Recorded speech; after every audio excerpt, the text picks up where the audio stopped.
Philippines has now become one of my favorite cycling destinations. With its great views, amazing community, and great food, how can you not like it? And in today's vlog, I'm going to talk to you about why I love cycling in the Philippines and why you should consider it yourself. So this is my first ride in the Philippines and I actually did not know what to expect. I was fortunate enough to be introduced to Vonky and Alex. Alex is someone who's actually used to live in London, which I didn't know about, and we actually have a lot of mutual friends. So day one started off with me going to Alex's place as he was kind enough to lend me his bike while I was in the Philippines. And fortunately enough, Alex is actually a bike fitter, so he actually fit his bike for me so that I can ride comfortably in the Philippines. So after the bike fitting, we then made our way to meet Vonky. Now this is when things got really interesting. Cool. So yeah, we're now making our way to the meeting point. The sunrise is nice. Yeah. What takes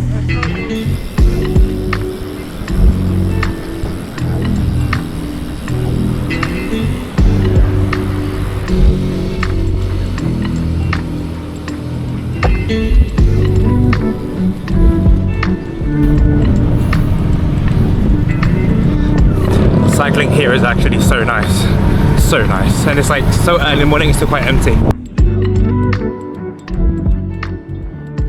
So we're climbing up a little motorway that has a cycle lane, which is quite cool. So unlike in the UK or in other places, you're not allowed to cycle in the motorway or highway. However, in the Philippines you can. So to meet up with Vonky, we actually cycled through the highway, which was a crazy experience for me. Back to the basics, been a lot of things, but I've never been basic. Running around bases, came from the basement, never been shameless. So I stay in the streets. This will take some time to get used to. Don't like hanging, Guys, listen, family, please don't.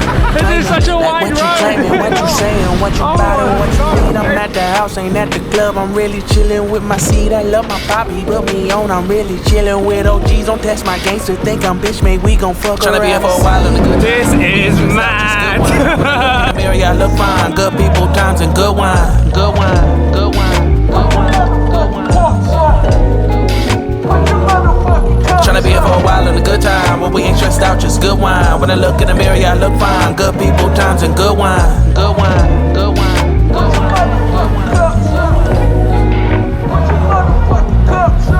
Streets get ugly, yeah, I seen it. Please believe me, I be tough. Don't like smoking, last so long, so I keep sipping on this cup. Don't crave attention, just to mention I be chilling in the good. Glass got empty, now I'm searching through my wallet for $1. So now that we were with Vonky, I still didn't know what the plan was, so I was just following them. Little did I know that they were going to take me up this massive hill to Buso Buso.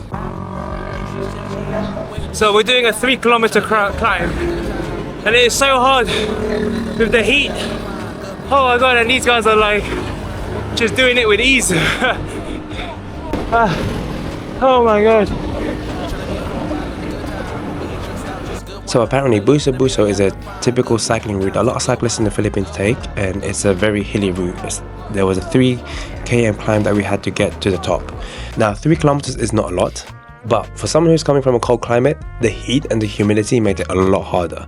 Going up that hill was not easy. It was so hard to breathe and the air was so thick. Luckily I did make it to the top without getting off the bike, and the view was spectacular up there. And it was nice to see a lot of cyclists doing the same route on the same day that I did it. So the coffee shop that we then went to is a place called Tuk Tuk. Now apparently this is a very common place that a lot of cyclists that would go to here in Manila. When I got there, I was surprised to see how many cyclists were there and how great the community was. Everyone was so friendly, the coffee was great, and the vibe was just amazing. Let me zoom in. This is so nice. Day 2 of cycling was a bit different compared to day 1. So according to Alex, east of Manila is always going to be busy. It's going to be full of traffic and a lot of people, full of smog. However, for day 2, he took me to a different place, which is towards the south of Manila called Tagaytay. So to start the ride, Alex picked me up from my place and we drove to Alabang. There's the bus. Once we got to Alabang, that's where we also met his friend Abba, and that's where the ride started, and it was a complete different experience. This is Rainier. I got a camera in my mouth. So it's just the 3 of us, no? Yeah? No one else. So Cool. we'll take so we'll start here and then we'll take Paliparan to we'll go up Tagaytay. We'll see. Okay. Compared to the east of Manila, which is full of traffic and full of pollution, this was the complete opposite. So yeah, apparently compared to my last video where we went to the east of Manila, south of Manila is like much more safer and there's less cars. So this should be a lot more fun. And there's no highway, I hope anyway. I don't know where they're taking me. Cycling in the south of Manila was a completely different experience compared to the east. The route was so much smoother, there was less pollution, and the weather was just cooler. This ride I actually enjoyed a lot more. So Alex decided to take me to Tagaytay, where Taal volcano is actually located. And the route wasn't bad. It was a 50-mile route from Alabang. After we got to the top of Tagaytay, where we saw this amazing view, Alex and Abba then decided to take me to Agapita, which is another cycling cafe, and that cafe was amazing. So they've taken me to a place called Cafe Agapita, which is really nice. The inside looks really nice too. Oh wow, this is so nice. Whoa, this is cool. This is cool. Holy crap, this is so nice. Now this cafe was a different experience completely. This is so cool. Unlike in London where we do bun runs where we only eat pastries, in the Philippines they actually have full meals. And growing up eating Filipino food, it was nice to actually eat Filipino food in the Philippines where the taste is so much more better. Oh, it's not really. It's just homemade longanisa. Also, they flatten it. Yeah. Okay. So this is a typical meal after a ride. No croissants. They don't do bun runs. It's meal runs. So Agapita is actually another cycling destination that a lot of cyclists go to here in Manila, and it was a great coffee shop to go to after climbing all the way up to Tagaytay. Oh, okay, he's the expert.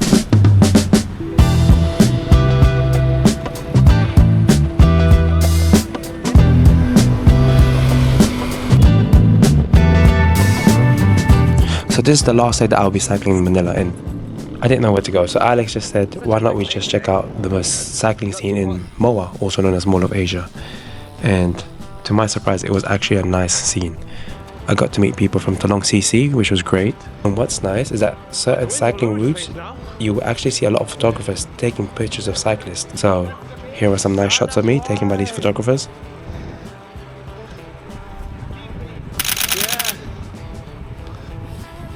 So after a few laps around Mall of Asia, some of the guys from Talong CC and Alex decided to take me to two different bike shops. The first one was Build Cycles. Now this shop is really cool. They have their own steel frames that they make, and the colors of them were amazing. Look at all those retro frames. Yep. Those are cool. Steel frames. Steel frames, so those are all steel. Yep. So yeah. It's called Blocks. It's their own brand. Oh, it's their own brand. That's cool. After that, Alex then decided to take me to another coffee shop called Bikes and Coffee, which is a Rafa partnered cycling shop. So if you are in the Philippines, definitely check them out, as they do rent out Conago bikes if you did not bring your bike, and they organize rides often, similar to Rafa in London. So they're a great community to join. The people were very nice, and the owner is such a nice lady. I actually got the chance to talk to her. So that concludes my trip in the Philippines, and it was such a great experience. It was unfortunate that I was only there for 2 weeks, but I think next time if I do go, I will be there for about 2 months, because there were so many more places to go to. A lot of you commented in the video saying to check out certain places, so next time I do go, I will definitely check them out. So if you're looking for a new cycling destination for the winter, I definitely suggest going to the Philippines, and here are some reasons why. Number one, the community. The community there is so friendly and is so great. They're so welcoming over there that you wouldn't want to leave. They actually, like on my last day, Talong CC, I know they're all busy guys, but they were willing to take me to certain places just to show me what the community there is like, and it was great. Number two, the weather. Despite it being wintertime, it is actually around 35 degrees, 30 to 35 degrees there in the Philippines, and it is actually not too hot because you do get a nice breeze. The only thing I would say is that make sure you do wear sunscreen because the sun can be quite strong. Number three, the food. The food there is amazing. I grew up eating Filipino food as my family are Filipino, and eating it from home is so much more better than eating it in the UK because we don't get the same ingredients. So you get to experience tropical fruits like mangoes, papaya, dragon fruit, and just eat the local cuisine. You will love it. Number four is the great sceneries. I was only able to see Buso Buso and Tagaytay when I was in Philippines, but having lived in Philippines before for 5 years, I know for a fact that the routes that the people have recommended me would be great. So that is it for today, guys. I hope you enjoyed that one. If you're new to the channel, welcome. And if you like the video, don't forget to subscribe. See you in the next one. Peace.